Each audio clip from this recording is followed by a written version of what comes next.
कितने बित्ते का शरीर है? 3.5 हाथ का।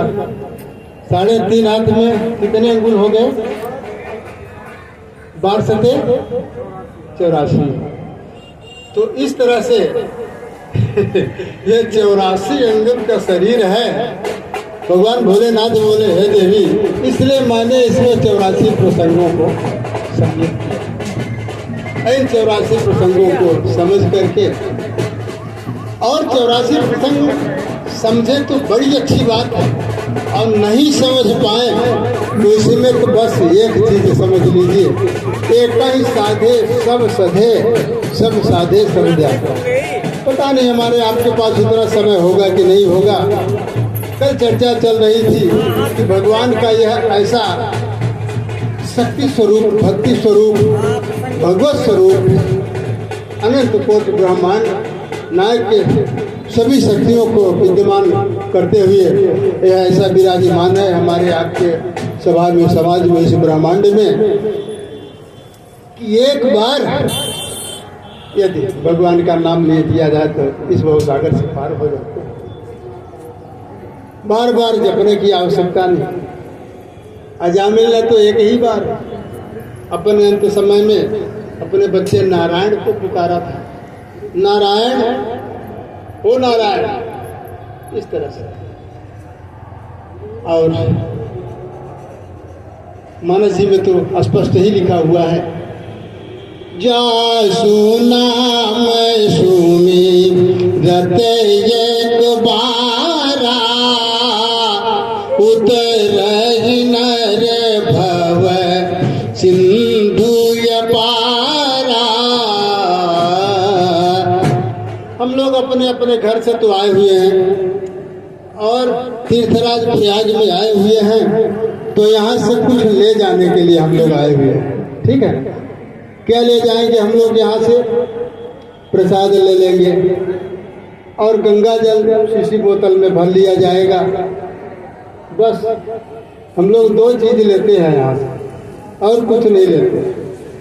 तीसरा चीज जो असली चीज है लेने के लिए, उसको तो हम यहीं पर छोड़ देते हैं।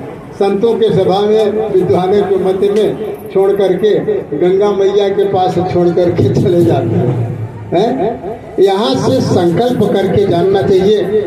और हम लोग तो इतने माया से महाराज ग्रसित है, इतने माया से ग्रसित हैं कि गंगा जी में आकर के नहाते भी हैं, तीर्थराज प्रयाग में आते हैं, तो हम उनसे माया का ही चीज मांगते हैं, ताकि हम अच्छी तरह से माया में जकड़े रहें, माया के बंधन में पड़े।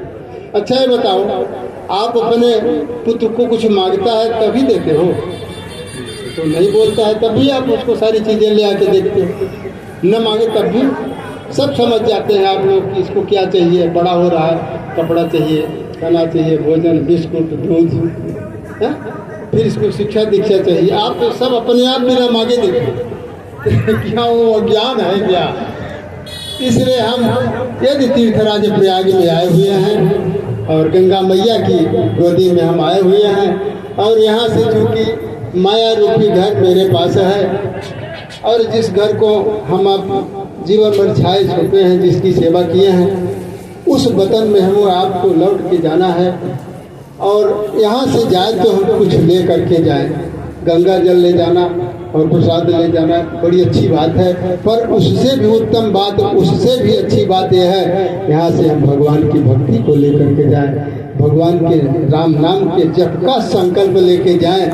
क्योंकि आपको अपने घर में भगवान की कथा सुनाने वाला कोई साधु महात्मा मिलेगा नहीं, कोई विद्वान मिलेगा नहीं। भगवान के धाम में ले जाने वाले कोई साथी मिलेंगे कि नहीं मिलेंगे।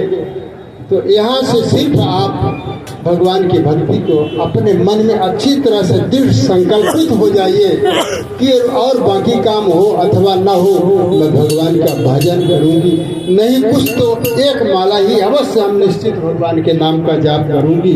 ये चीज भगवान के नाम से आप यहाँ से लेकर के जाइए, आपका कल्याण हो जाएगा, आपका परलोक बन जाएगा और लोक भी बन जाएगा, महाराज दोनों बन जाएगा। जिसका लोक बना है, और लोक सिर्फ धर्म से बनता है, संस्कारों से बनता है, न कि आप कितने धन धान्य और कितनी प्रतिष्ठा है, कितनी महिमा कमा लो, उतने से तो आपका जो लोक बनेगा, जो प्रतिष्ठा बनेगी, वह भी माया ही होगी, माया के अवयव ही होंगे।